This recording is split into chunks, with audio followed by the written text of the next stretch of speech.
नमस्कार, बहुत बहुत स्वागत है आप सभी का। आप देख रहे हैं एनएमएफ न्यूज। आपके साथ मैं हूं नम्रता चौधरी और मेरे साथ है मेरे वरिष्ठ सहयोगी पंकज प्रसून। चर्चा करेंगे बांग्लादेश को लेकर। हालात पूरी तरीके से खराब है, लेकिन अकड़ यूनुस सरकार की कम होने का नाम नहीं ले रही है और ये अकड़ न जाने क्यों भारत को दिखा रही है। हालांकि भारत ने अब तक कोई ऐसा एक्शन नहीं लिया है जिसको लेकर लगातार मांग उठ रही है। मसलन बांग्लादेश में शेख हसीना के तख्ता पलट होने के बाद से ही हिंदुओं पर जिस तरीके से अत्याचार हो रहा है, यूनुस सरकार ने कोई ठोस कदम नहीं उठाए हैं। इसीलिए यहां के नेता मोदी सरकार की तरफ देख रहे हैं कि आप ही कोई एक्शन ले लीजिए।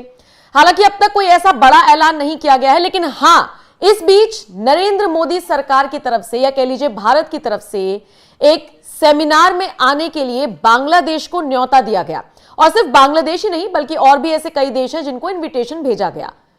बहुत सारे देशों ने, जिनमें पाकिस्तान भी इंक्लूड है, उसने भी उस इनविटेशन को सहर्ष स्वीकार कर लिया। लेकिन बांग्लादेश, जैसा कि मैंने कहा, अकड़ दिखाने से बाज नहीं आ रहा, इस इनविटेशन को ठुकरा दिया। पूरी खबर पंकज जी आप बताइए, क्या सेमिनार है, कैसे बांग्लादेश को ऑफर भेजा गया और कैसे ठुकराया गया है? नहीं, देखिए, इंडियन मेट्रोलॉजिकल डिपार्टमेंट है आईएमडी, ये अपना स्थापना का 150वां सालगिरह मना रही है। और इंडियन मेट्रोलॉजिकल डिपार्टमेंट ने भारत के आसपास के जितने भी देश हैं, मेट्रोलॉजिकल डिपार्टमेंट मौसम विज्ञान विभाग ना, मौसम विभाग वाला आईएमडी है वो। तो उसने क्या किया कि आसपास के जितने भी देश हैं, जैसे पाकिस्तान हो गया, बांग्लादेश हो गया, भूटान हो गया, अफगानिस्तान, म्यांमार और मालदीव, इन सबको 150वें स्थापना दिवस पे न्योता भेजा है। और वो क्यों भेजा है न्योता? क्योंकि जो इन देशों में जो भी मौसम के बारे में जो भी जानकारी दी जाती है वो इंडियन सैटेलाइट से दी जाती है। भारत जो भी, जैसे कि मौसम से जुड़ा हुआ, चाहे संचार से जुड़ा हुआ जो भी सैटेलाइट लॉन्च करता है, इसरो, इनके पास अपना इस तरह का कोई एजेंसी नहीं है, इसरो से ही सारे लॉन्च होते हैं। और जो भारत जो सैटेलाइट लॉन्च होता है वो सार्क कंट्रीज जितने भी हैं सबको इंफॉर्मेशन मुहैया कराता है। मतलब हम सेवा कर रहे हैं और इसके बदले हम कुछ वसूल नहीं करते, उनसे कोई चार्ज नहीं लेते। अगर मान लिया बांग्लादेश में कोई सुनामी आने वाली है या फिर कोई इस तरह का साइक्लोन आने वाला है, तो उनको जो भी जानकारी मिलेगी ना, वो भारत के मौसम विभाग से मिलेगी। और भूटान, मालदीव, मैंने जो भी बताया, वो जो सार्क कंट्री, इवन श्रीलंका। और ये होता है, जैसे अमेरिका के पास जो नॉलेज है ना, वो कनाडा को देगा, वो मैक्सिको को देगा, क्योंकि नासा उनके पास है, इन देशों के पास नहीं। तो चूंकि हम साथ साथ काम कर रहे हैं, साथ साथ सेवा कर रहे हैं, 150 साल से उन देश के लोगों की सेवा कर रहा है, तो भारत सरकार ने कहा कि आप सब आइए, 150वां स्थापना दिवस है और इसे लेट्स सेलिब्रेट। और ये नॉन पॉलिटिकल इवेंट था, इससे कुछ लेना देना नहीं। इवन पाकिस्तान ने एक्सेप्ट कर लिया है और बाकी ये भूटान, अफगानिस्तान, म्यांमार, मालदीव्स वगैरह सब आने वाले हैं। और सारे देशों के वैज्ञानिक जो होंगे, मौसम से जुड़ी जो स्टडीज करते हैं, वो सब सारे होंगे। बांग्लादेश नहीं आ रहा है इसमें। और क्यों नहीं आ रहा है उसका कारण तो उन्होंने जो भी बताया हो, लेकिन हकीकत यह है कि अभी नए नए पर निकले हैं ना, जैसे कि भारत से दुश्मनी के। पाकिस्तान लड़ लड़ के थक गया और वो समझ गया, और वो समझ गया कि भारत के बिना इंडियन सब कॉन्टिनेंट है ये, इतना याद रखिए, नाम तो भारत के नाम पे ही रहेगा, इंडियन सब कॉन्टिनेंट ही कहा जाएगा और इंडियन ओशन ही कहा जाएगा। इस खित्ते में जो भी देश रहते हैं, वो कभी पाकिस्तानी ओशन या बांग्लादेशी ओशन नहीं हो सकेगा। इस पहचान को आप कैसे मिटाइएगा? आपकी पहचान, जो आप यूरोप में जाओगे या फिर कहीं दूसरी जगह जाओगे तो आपको इंडियन सब कॉन्टिनेंट का आदमी ही कहा जाएगा।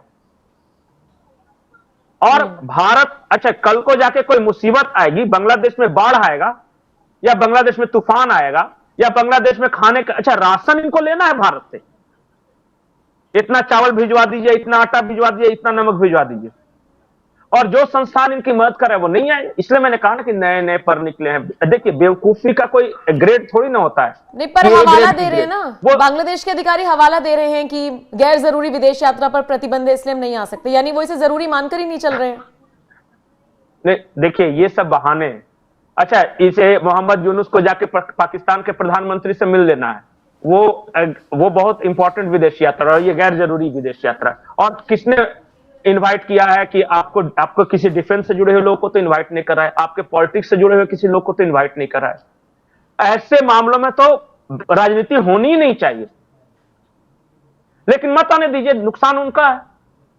जो भी टेक्निकल नो हाउ शेयर करेंगे और जो इंडियन मेट्रोलॉजिकल डिपार्टमेंट के बारे में जो भी जानकारियां शेयर करेंगे। पाकिस्तान को हम इतना बेवकूफ समझते हैं, बांग्लादेश से तो वो होशियार ही निकला। एटलीस्ट उसको पता है कि क्या जरूरी है क्या नहीं है। नहीं, पाकिस्तान को हम बेवकूफ समझते हैं, लेकिन पाकिस्तान ने क्या किया कि जब भी दूसरा वाला प्रधानमंत्री आता है, वो पहले वाले को या तो भगा देता है या मार देता है, लेकिन एक रहता है। यहां तो दोनों को भगा दिया, जैसे शेख हसीना को भगा दिया भारत और खालिदा जिया पकड़ के चले गए। मतलब यहां तो बिल्कुल वैक्यूम क्रिएट कर दिया। मतलब उनसे बड़े वाले ये नजर आ रहे हैं अभी तो फिलहाल। और बांग्लादेश चला कौन रहा है? जो भी वहां मैच्योर, जैसे कि वहां का बिजनेस एंड इंडस्ट्रीज, उनके प्रमुख ने कह दिया कि ये बेवकूफ लोग बंद करा के रखा है फैक्ट्री इंडस्ट्री, सड़कों पे उतर के तांडव कर रहे हैं, पता नहीं हमारा टेक्सटाइल इंडस्ट्री पूरा डूब रहा है, ये इनको उन्हें चलाना है। वो बयान दे रहे। जो थल वहां का जो आर्मी चीफ है वो कह रहा है कि भारत के साथ लड़के हम नहीं रह सकते। 94% बॉर्डर एरिया भारत कवर करता है हमारा, जो बाकी के 5-7% है अराकान आर्मी हमें पीछे से आके मार रही है, और ऐसा हो ही नहीं सकता इंडिया के बिना हम सरवाइव करें, हमें अच्छी दोस्ती रखनी ही पड़ेगी। जो जिन्हें देश चलाना है वो क्या बोल रहे हैं? और जो लफुए टाइप के लोग हैं जो सड़कों पे डंडे लेके चल रहे हैं, वो जो स्टूडेंट्स वगैरह चल रहे हैं, इनको कुछ नहीं पता। इनको न विदेश नीति पता, न डिफेंस पॉलिसी पता, न बिजनेस पॉलिसी पता, न इकोनॉमी के बारे में जानते हैं। ये कह रहे हैं अब तो ईंट से ईंट बजा देंगे, लाल किले पे तो हमला करके ही रहेंगे, इंशाल्लाह एक दिन बांग्लादेश की फौज चली जाएगी। अरे अपना तो संभल नहीं रहा है। पता चला रोज आपस में अराकान आर्मी जैसा इनके 6-7 पोस्ट को कब्जा कर बैठा है। लुइस मार्टिन आइलैंड को ये छुड़वा नहीं पा रहे हैं और दिल्ली पे फतह करेंगे। मतलब शेख चिल्ली होता था, उसकी कहानियां हमने पढ़ी थी, लेकिन मैंने इसलिए कहा कि बेवकूफी का कोई ग्रेड नहीं होता है, ये अव्वल दर्जे की बेवकूफी है। कोई भी सीरियस पर्सनालिटी जो बांग्लादेश का हो। अच्छा, मोहम्मद यूनुस को बुला के बिडेन ने डांटा था कि देखो तुम हो तो हमारे चमचे, लेकिन हम जा रहे हैं और जो लक्षण है तुम्हारा उससे खाओगे तुम लात, तो थोड़ा सा सुधर जाओ। ये लिटरली ऐसे ही बोला था कि तुम संभल जाओ और भारत के खिलाफ दुश्मनी छोड़ो और हिंदुओं के जिनोसाइड पे रोक लगाओ। तो वो डांट खाने के बाद ये बोल तो नहीं रहे हैं भारत के अपोजिशन में, लेकिन क्या कर रहे हैं इनके जो फ्रिंज एलिमेंट्स है। अच्छा, आर्मी का जो चीफ है वो अलग बात कर रहा है, और जो रिटायर्ड आर्मी वाले 3-4 बुढ़ों को ढाका में जमा किया वो कह रहे हैं कि अब हम मिसाइल दाग देंगे, पाकिस्तान से मंगा रहे हैं हम। मतलब भीख में मंगा के कोई मिसाइल दागता है क्या? और ऐसे बोलता है क्या? घोषणा करता है क्या? ठीक है। और जो सप्लाई कर रहा है उसकी अपनी लगी पड़ी है। जिनके भरोसे ये कुचल रहे हैं कि हमारे तो बहुत अच्छे रिश्ते हो गए पाकिस्तान से, अब तो न्यूक्लियर बम भी मंगा लेंगे और मिसाइल भी दाग देंगे, वो तालिबान को नहीं दाग पा रहा है, ये उसके भरोसे भारत में दागने की बात कर रहे हैं। तालिबान तो खुद पाकिस्तान को धमकी दे रहा है। धमकी नहीं दे रहा है, जिस न्यूक्लियर आर्मामेंट की बात करें, इनके 16 न्यूक्लियर साइंटिस्ट को उठा के लेके चला गया। हाँ, वही तो और ऊपर से भारत का नाम लेकर धमका रहा है कि पता है ना, वो याद है ना वो हार। हाँ। तो ये तो इनके हालात हैं। तो ये नहीं, जिस बाप के भरोसे ये बेटा लड़ रहा है उस बाप की अपनी लगी पड़ी है। इसका जो आर्मी चीफ है वो कह रहा है कि हम तो लड़ने के लिए तैयार नहीं है, इन विद्यार्थियों को भेज दो। इनका नया खून है। इनको क्या लगा कि भीड़ की शक्ल में वो घुस गए ना शेख हसीना में, और शेख हसीना को तो भगाए, खालिदा जिया को ही भगा दिया। अब वहां मतलब कि निकट भविष्य में चुनाव होने की कोई संभावना नहीं, राज करने वाला कोई नहीं, यही अराजक भीड़ राज करेगी। और मैं आपको एक बात गारंटी के साथ कह रहा हूं कि अगले 1 साल के अंदर यह मोहम्मद यूनुस फिर भागने वाला है अमेरिका, देख लीजिए। चलिए ठीक है। मैं यूं ही नहीं कह रहा इस बात को, मैं यूं ही नहीं इस बात को कह रहा है। अब